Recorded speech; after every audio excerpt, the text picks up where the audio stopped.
సామాజిక బాధ్యత. మనం డబ్బులు ఇచ్చి వాళ్ళకి జీతాలు ఇచ్చి సంఘటితంగా ఒక వ్యవస్థను ఏర్పాటు చేసి సమాజాన్ని బాగు చేయండి, మేమందరం మా పనుల్లో మేము ఉంటాం కాబట్టి మేమందరం పన్నులు కట్టి మీకు ఉద్యోగాలు అప్పగిస్తున్నాము, మీరు మీ ఉద్యోగాలు సవ్యంగా చెయ్యండి అని చెప్పేసి రాజకీయ నాయకుల చేతిలో అధికారం పెడితే వాళ్ళు చేసింది ఏంటో తెలుసా? వాళ్ళ ఆస్తులు పెంచుకోవడం, మన అప్పులు పెంచడం. ఎవరికైనా సరైన ఉద్యోగం వచ్చే పరిస్థితి ఆంధ్ర రాష్ట్రంలో ప్రస్తుతం ఉందా? లేదు.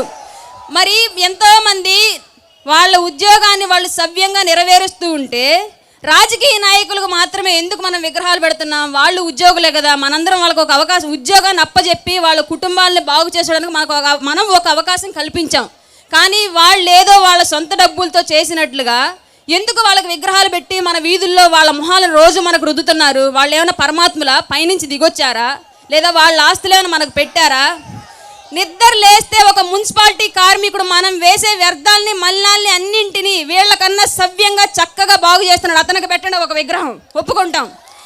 ఆర్మీలో మా అందరి ప్రాణాల కోసం, మా అందరి కుటుంబాల కోసం వాళ్ళ ప్రాణ త్యాగాలు చేసి రోజు ఎక్కడో ఒక చోట ఎవరో ఒక ఆర్మీ జవాన్ ప్రాణాలు పోగొట్టుకుంటున్నాడు, వాళ్ళకు పెట్టండి వీధి వీధి విగ్రహాలు, ఒప్పుకుంటాం. వీళ్ళు ఏం చేశారని వీళ్ళ విగ్రహాలు మనకి అంటే వీళ్ళు ఒక కుల వ్యవస్థను ఏర్పాటు చేసుకొని వీళ్ళ కుటుంబాలని వ్యాపారవేత్తలుగా రాజకీయంగా అన్ని విధాలుగా ఎదిగి ఒక ఊర్లో ఒక బలమైన సామాజిక వర్గంగా వీళ్ళే ఎదిగి వీళ్ళు మహానాయకులు అని చెప్తే మనంతా ఒప్పుకోవాలా?